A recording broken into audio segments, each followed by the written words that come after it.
I want you to remember that no matter what event you're planning, it's very important to remember that the guest or attendee experience is very, very important in your pre-planning, planning, and execution process. Hey everyone, I'm India. Welcome back to my channel. In today's video, I am so excited to share with you how to plan a successful corporate event from start to finish. So let's get started. Had me in your possession, had you swimming inside my... So I've had the pleasure of being an event planner for a number of years now, and I've done large corporate gatherings, I've done receptions, weddings, and I've also done conferences. And there's a couple main themes that I'm seeing that I want to share with you in order for you to plan a successful corporate event from start to finish. So let's dive into the pre-planning. Pre-planning is very, very important because it will allow you to start with the end in mind. Your event is your end that you need to plan for. So it's your job to think about all that is involved in pre-planning. Now, the first place that you start is with your budget. You have to know how much money you are allocating toward the event and specifically what line items are these going towards. Now, your most common line items that you're going to see at a corporate event are going to be the venue, catering, marketing, guest experiential, branding, and more items. So it's very important that you think about these in the pre-planning and you plan for contingencies.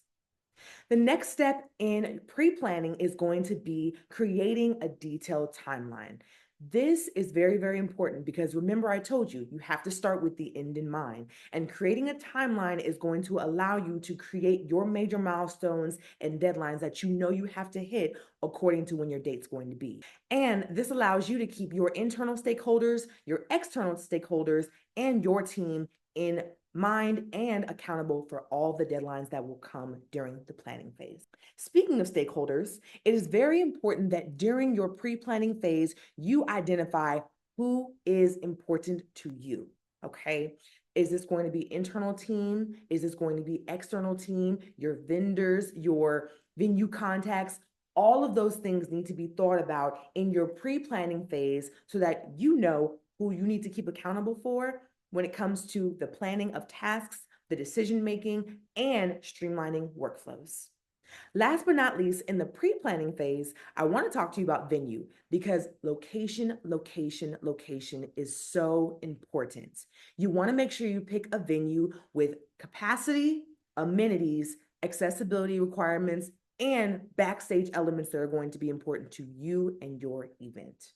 Remember, the more versatile the venue, the better it will be when it comes to planning for challenges.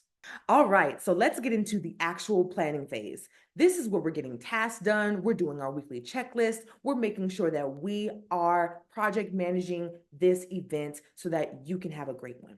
First things first, get your vendors in order. Vendors can look like your venue managers, your caterers, your event staffing, whatever you need to create the guest experience. You want to make sure you line up your vendors early and speak to them often.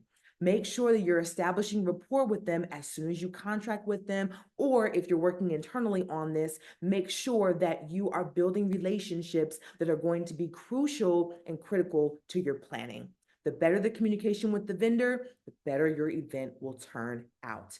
And the better relationship that you have with your vendors, the easier it is to go ahead and troubleshoot problems that will arise. Because I'll tell you, problems will happen, but when it comes to your communication and your relationships with your vendors, the more you are able to communicate with them early and often, the quicker you're going to be able to solve those problems. When it comes to your vendors, especially if you have a corporate client or a larger scale event, AV, tech, and all of those type of logistical vendors are going to be very, very important. So make sure that you are planning your practice sessions with them, you're planning your contingency plannings, and you have very close conversations with your technical and logistics teams to make sure that everything the day of goes as planned.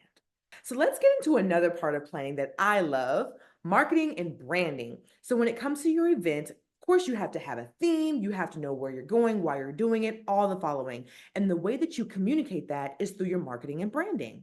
So remember that your strategy needs to keep in mind who your audience is.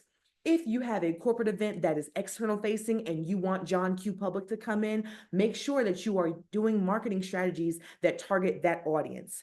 Even though this is a John Q. Public event, there is a specific audience. So you want to make sure to tailor your marketing and branding needs to that event. Now, if it's an internal event, meaning it's probably only for the employees of the company, only for internal stakeholders, only for partners, etc. Again, you want to use that same strategy of looking at who your audience is and making sure that you tailor the branding and the marketing towards what they would want to see.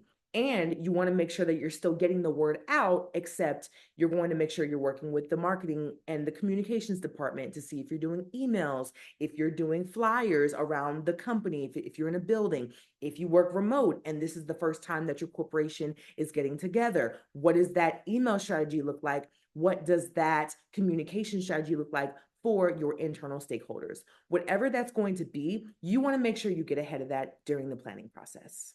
All righty, let's talk about the execution phase, AKA event day. Event day is here. You've done your pre-planning, you've had your meetings, your to-dos are done. Now it's time to execute. Now, here's what you have to keep in mind. You want to have a comprehensive day of timeline that you can pass out to your various team members.